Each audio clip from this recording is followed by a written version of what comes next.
Olhar Digital. O futuro passa primeiro aqui. Olá, bem-vindos ao Olhar Digital. Hoje vamos desvendar mitos. Televisão maior é melhor? Ficar muito perto da tela faz mal aos olhos? E as telas de smartphones e de celulares podem realmente prejudicar a sua visão? A tendência da tecnologia é trazer telas cada vez maiores e com ainda mais brilho. Mas será que existe tamanho certo dependendo da sua sala? Daqui a pouco você desvenda essas e outras dúvidas com relação às telas. Antes, você vai conferir como conseguir emprego com bom salário na área de tecnologia. Saiba quais profissões já estão bombando e ainda vão chamar mais atenção ao longo do ano.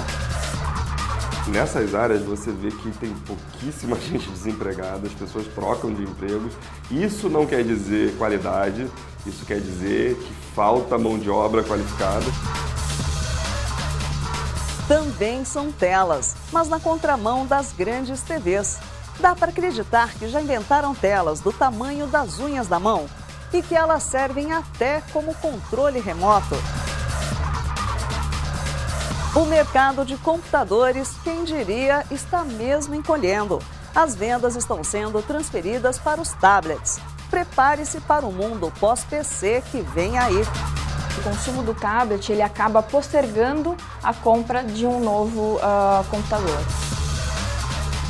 Segurança digital. A criptografia está no centro dessa história. Saiba do que se trata. E tem uma seleção de aplicativos para você nunca mais perder a hora. Um deles até adivinha qual o melhor momento para tirar você da cama. O Olhar Digital está começando.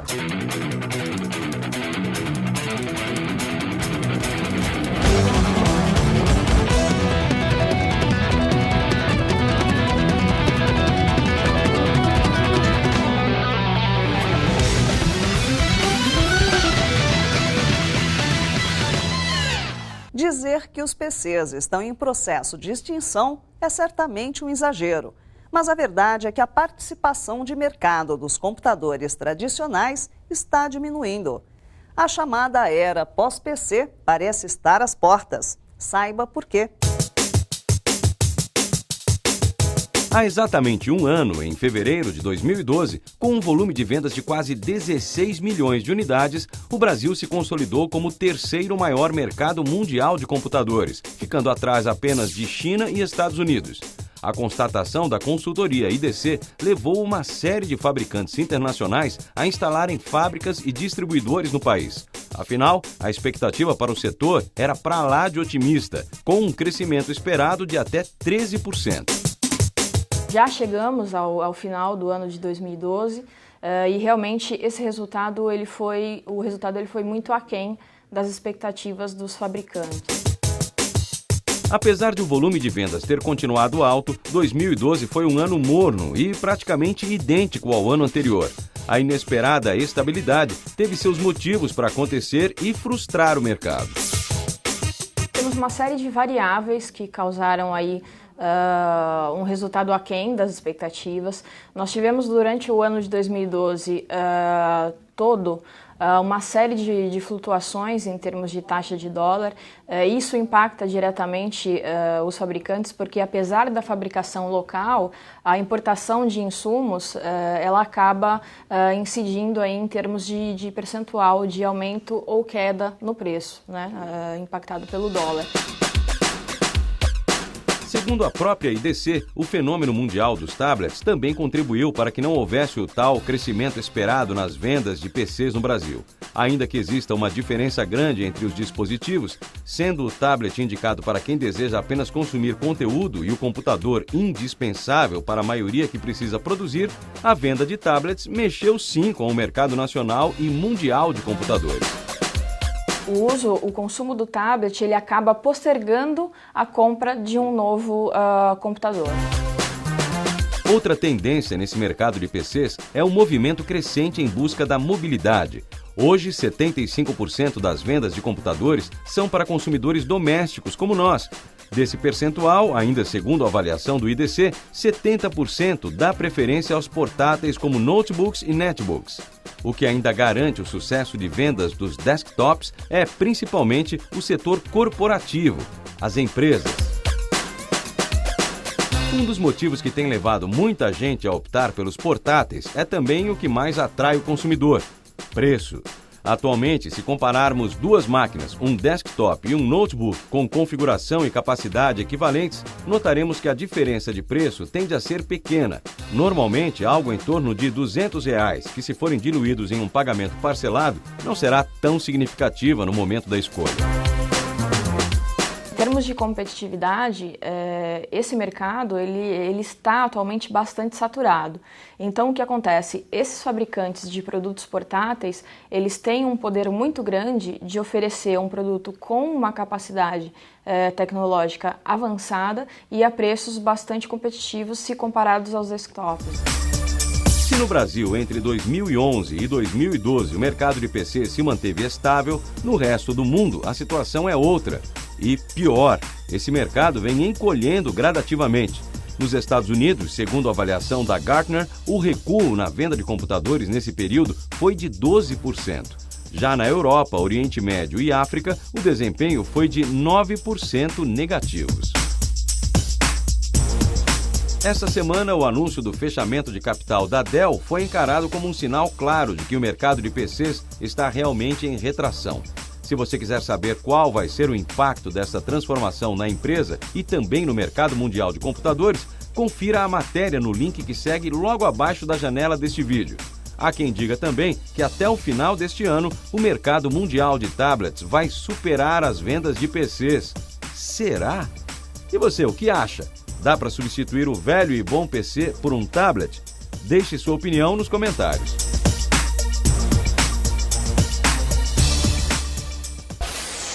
Daqui a pouco, o tamanho da sua próxima TV pode afetar a sua visão. E existe mesmo o tamanho certo, dependendo da sua sala. Despertadores super diferentes. Com essa seleção, sair da cama de manhã vai ficar bem mais fácil. Computadores e outros dispositivos digitais que se adaptam ao corpo humano são uma tendência. Eles vão começar a surgir em número cada vez maior ao longo desse ano. E a invenção a seguir é das ideias mais surpreendentes. Só faltava essa! Em Taiwan, engenheiros apresentaram um protótipo de uma película que promete transformar unhas em mini telas de LED. É o Nail Display. Dá para acreditar? O vídeo divulgado recentemente mostra a ideia, que, em princípio, tem 3 aplicações sugeridas. A primeira é deixar sua unha transparente. Assim fica mais fácil na hora de usar teclados minúsculos ou retocar imagens em tablets ou smartphones. Outra aplicação é usar a unha como uma tela complementar de algum dispositivo, como um tocador MP3 ou um smartphone, por exemplo. Com uma interface imaginária, os usuários da película podem operar um aparelho sem a necessidade de tela ou visor. Uma terceira aplicação permite usar a película como controle. Basta movimentar o dedo para adiantar ou voltar uma música, ou ainda acessar aplicativos com simples gestos.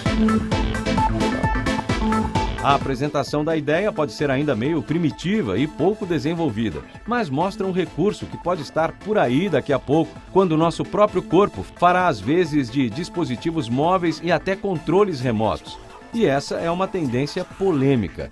O que você acha de usar partes do seu corpo como instrumentos digitais? Dê sua opinião.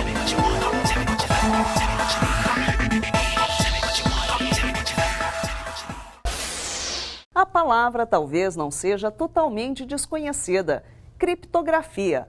Mas o que ela significa de verdade no mundo digital? E por que ela parece ser cada vez mais decisiva para garantir sua segurança e sua privacidade? Talvez você nunca tenha ouvido falar, mas saiba que ela faz parte da sua vida digital já há algum tempo. De origem grega, a palavra criptografia pode ser traduzida como escrita escondida.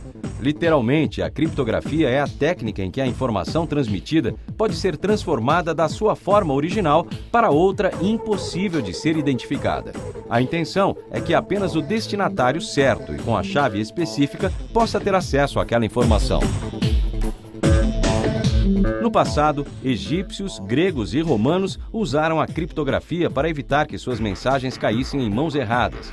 Hoje em dia, o problema é o mesmo, mas a história é outra. A tecnologia usa a criptografia para que a troca de informações online seja cada vez mais segura. O conceito é o mesmo: codificar mensagens para assegurar a integridade da informação. Na computação, o que define o grau de segurança de uma criptografia é a quantidade de bits aplicados à codificação. Começando do básico, uma chave de 8 bits é capaz de gerar 256 combinações diferentes. Hoje, a maioria dos algoritmos de criptografia possuem chaves de 128 bits, o que já é bastante seguro.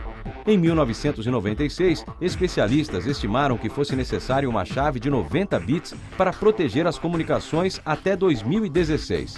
E uma chave de 128 bits é cerca de 275 milhões de vezes mais difícil de ser quebrada do que uma de 90 bits.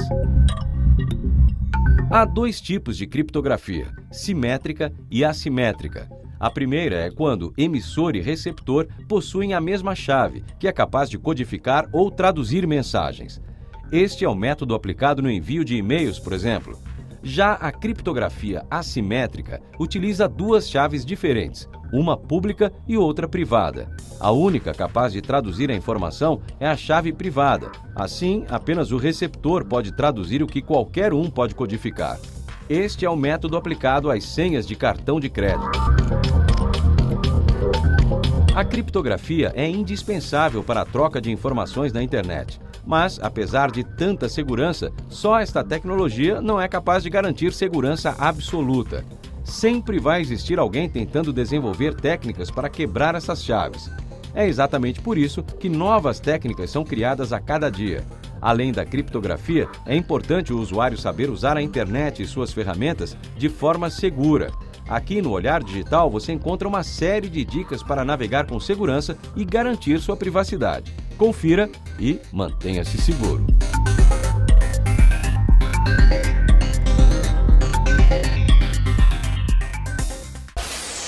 Salários altos, muitas vagas. Para algumas profissões, o momento é dos mais positivos. E várias delas, é claro, estão na área de tecnologia.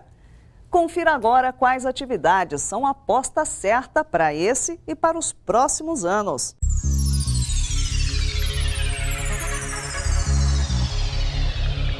Para quem gosta de tecnologia e principalmente para quem trabalha na área, nunca é demais repetir, hein? O setor está cada vez mais aquecido. E isso não é de hoje. Um recente levantamento de uma revista brasileira especializada em negócios e carreiras contou com a análise de especialistas para identificar as profissões mais promissoras para 2013. O resultado comprova mais uma vez o que acabamos de comentar.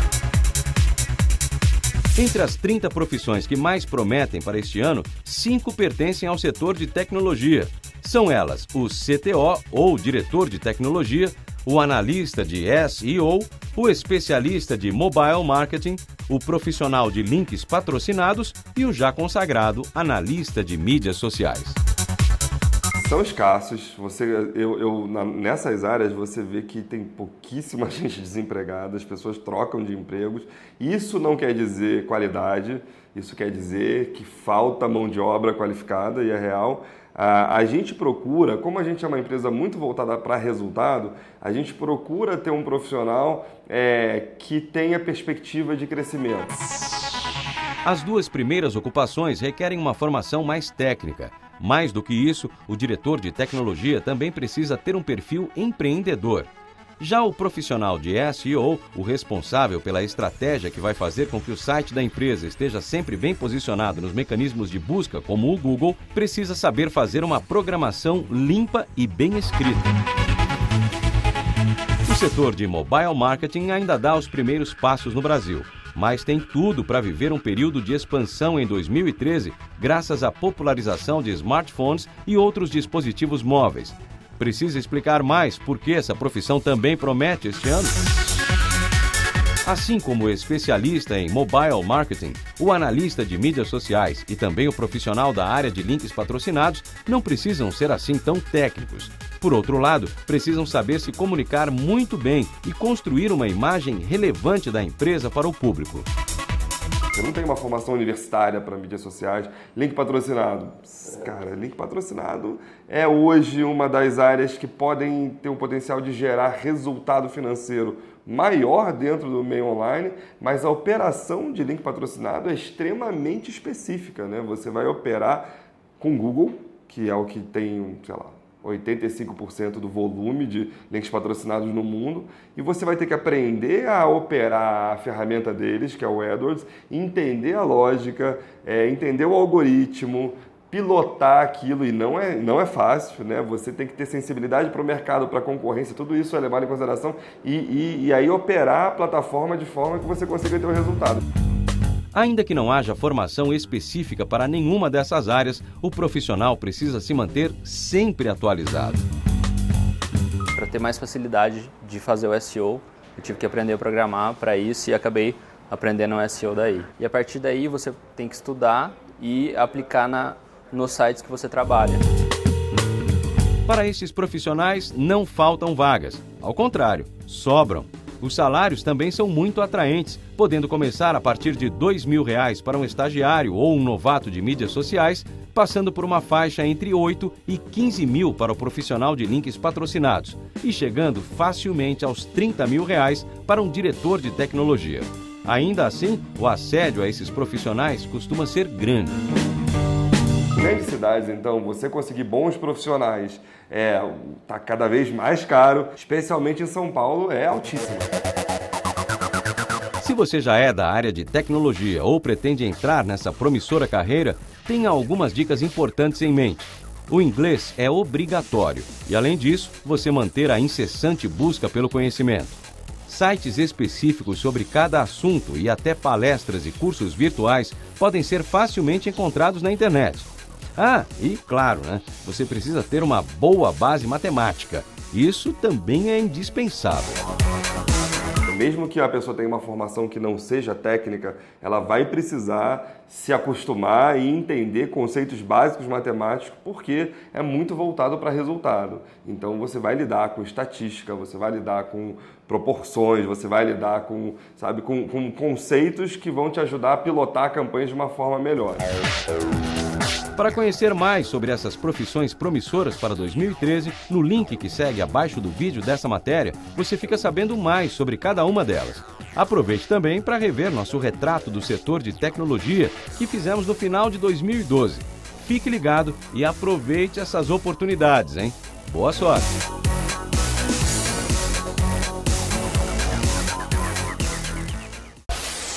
Você já deve ter ouvido que o tamanho da tela da sua TV deve ser proporcional ao tamanho da sua sala.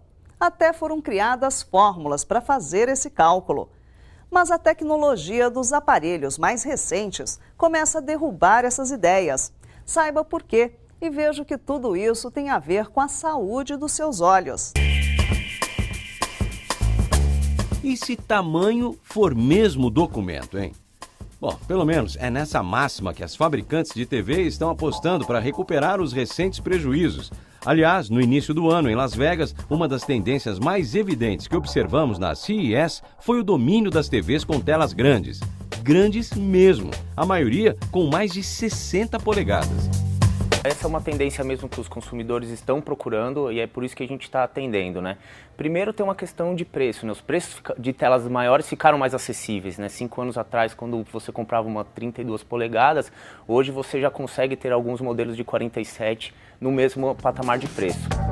Além do tamanho, as TVs também estão evoluindo em questão de qualidade. Hoje, o Full HD já é praticamente padrão para os aparelhos de tela plana. Mas, depois do HD TV, a sigla do momento é o UHD TV, Ultra High Definition TV. Com resolução de até 8 vezes o Full HD, as cores e profundidade de imagem realmente impressionam. Mas, detalhe, impressionam se você estiver perto da tela. De longe, a diferença não é assim tão surpreendente. Entenda, Uma TV Ultra HD ou 4K tem 8 milhões de pixels na tela, 4 vezes mais que os 2 milhões de pixels de um aparelho Full HD. Caso você não se lembre, pixels são os pontos luminosos que formam as imagens. Assim, com esse grande número de pixels, a resolução é tão alta que o olho humano se torna praticamente incapaz de identificar os quadradinhos, os pixels, e a qualidade realmente salta aos olhos. Então, quando você chega mais próximo, você tem mais pixels, os pixels estão, o que formam as cores estão mais juntos, então você consegue ver essa riqueza de detalhes. Você não consegue ver tanto espaço entre um pixel e outro. Agora, muita gente pode lembrar os alertas da vovó e dizer: mas não faz mal ficar assim tão perto da TV? Bom, para acabarmos de vez com esse mito, conversamos com um oftalmologista super ligado em tecnologia. Preste bem atenção no que ele disse. Isso é um medo irracional da luz, porque o que a televisão produz, o que os LEDs da televisão produzem, e mesmo que o raio catódico produzia, depois que ele batia naquele antiparo de fósforo, é luz visível, né? E a luz visível não faz mal nenhum para a gente. A natureza dotou a gente de um mecanismo de filtrar as radiações nocivas até um certo ponto e aproveitar a radiação boa. Então, a luz é o que faz a gente enxergar e interagir com o mundo. Então, o que é luz não é ruim. O que não é luz visível pode ser ruim. Então, a princípio, televisão, o que vem da televisão como luz visível, cinema, computador, é luz boa, é normal, não faz mal nenhum, nem ficar muito tempo exposto faz mal para o olho e nem ficar pouco tempo exposto poupa o olho. Pronto, essa coisa de que muita TV faz mal para os olhos não existe. Muito perto ou muito longe, tanto faz. Não faz mal e ponto. Agora, falando em telas grandes, observe a situação da próxima vez que for ao cinema. Quais são as últimas fileiras a serem ocupadas? As primeiras ficam sempre por último? Ninguém quer ficar tão perto de uma tela imensa e ter de ficar navegando os olhos para poder enxergar toda a imagem. E ainda que não faça mal à saúde dos olhos, sentar muito perto de uma TV pode sim causar certo desconforto em algumas pessoas. Quanto mais perto a gente estiver de uma tela, mais convergência a gente tem que dar no olho da gente e mais esforço de focalização a gente tem que fazer. E se eu já tiver uma deficiência de convergência ou de focalização, eu posso ter uma coisa que se chama astenopia, que é uma sensação de peso nessa região frontal. E isso é uma sensação que parou, resolve, igual frio. Não faz mal para o olho da gente, isso pode ser uma sensação que isso causa. Depois dessa conversa com o Dr. Shore, derrubamos todas aquelas fórmulas de distâncias ideais para assistir TV de diferentes tamanhos. Ou seja, é sim possível ter uma TV de tela grande em um espaço relativamente pequeno. A questão agora é gosto. O ideal mesmo é encontrar uma distância em que você possa enxergar a tela inteira e, ao mesmo tempo, possa usufruir de toda a qualidade que seu aparelho oferece. Agora, mudando um pouquinho de assunto, muita gente também tem dúvidas em relação à luz de tablets, smartphones e até computadores. Será que alguma delas faz qualquer mal aos olhos? Bom, segundo o Dr. Scott, em relação à tecnologia, podemos praticamente generalizar e dizer que nenhuma tecnologia faz mal à saúde dos olhos. Eu acho que eu te diria isso, mesmo porque antes dos aparelhos irem para o mercado, a gente tem uma regulação absurda. Tudo que emite luz, a princípio visível, não é uma coisa que a gente tem que ter medo, a não ser que os fabricantes falem para você, olha, isso pode ser danoso com uma exposição maior. Mas os eletroeletrônicos que estão à venda para as melhores casas do ramo não são maléficos para o olho. Mitos derrubados, então agora aproveite para conhecer mais sobre as novas TVs Ultra HD. Logo abaixo do vídeo dessa matéria, separamos links para você conferir os principais lançamentos da CES e também uma matéria que explica melhor o que é o 4K. Fique ligado, você ainda vai ouvir falar muito sobre ele por aqui.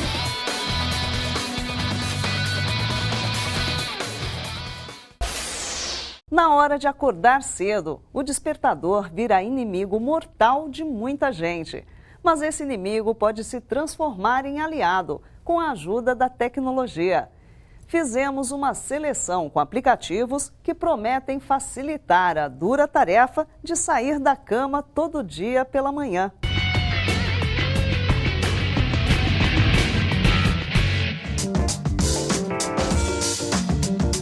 Os Os alarmes dos smartphones mais modernos já permitem que você coloque diversos horários para tocar e até escolha músicas de sua preferência para acordar.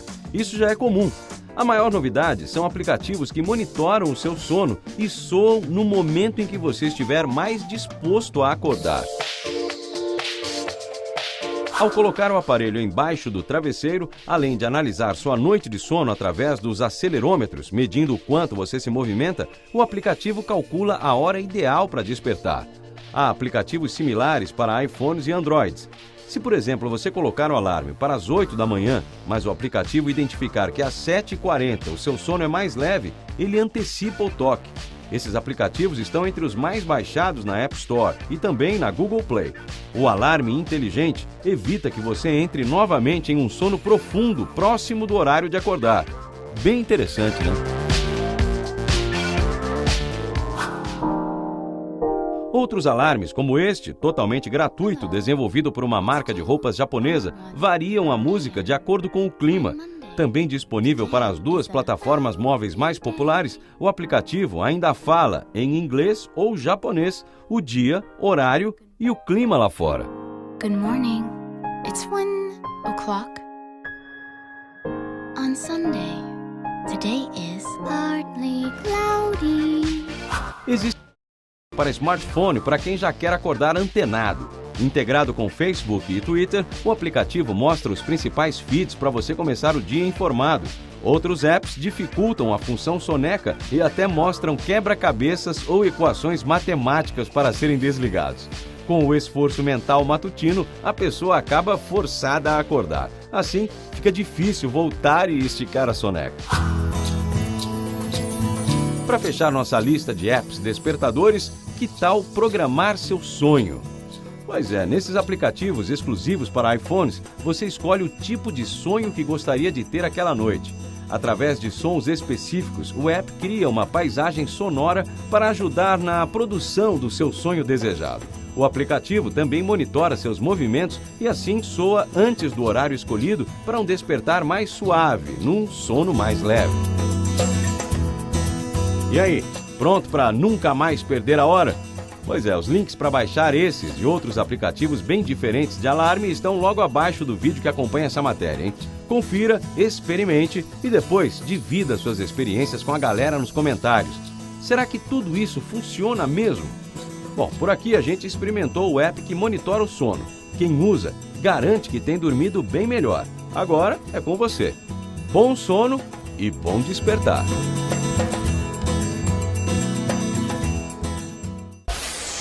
Continue com a gente durante a semana. Acesse, faça seu cadastro e junte-se à comunidade Olhar Digital. Essa é a melhor maneira de mergulhar no universo da tecnologia. Participe! Domingo que vem tem mais. Eu espero por você. Olhar Digital. O futuro passa primeiro aqui. Tchau!